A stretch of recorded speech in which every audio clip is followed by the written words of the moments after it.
We are in the town now. We can go any reason. I walk out. I go there every year. I celebrate your birthday. While in the middle of Allah.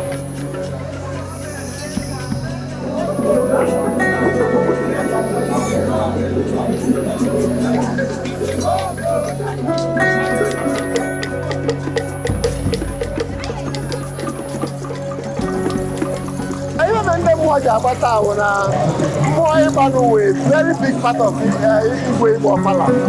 It is just actually ways that we have celebration of our tradition, keeping with our tradition. And I hope that the traditional Amans, because I'm even when Honorable Justice I hope that one day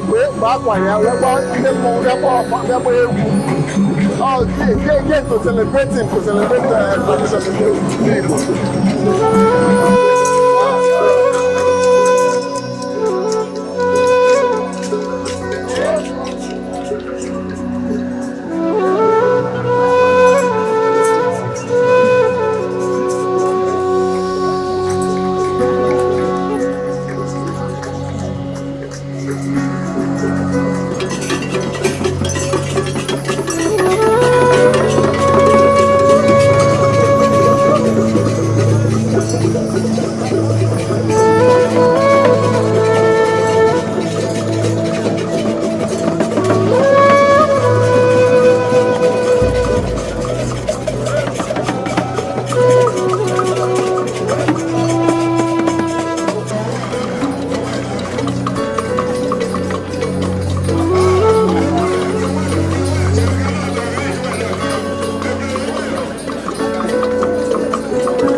Because now, we watch it when we are young.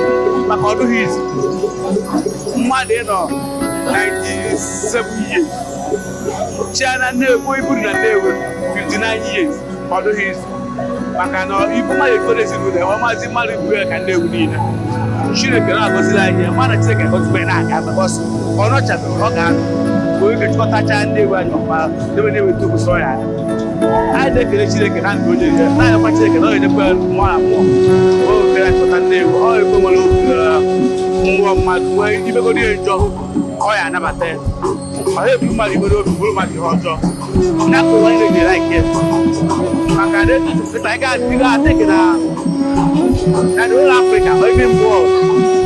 I'm going to very well look at that. Run a tour for 59 years. I'm going to feel on your way there.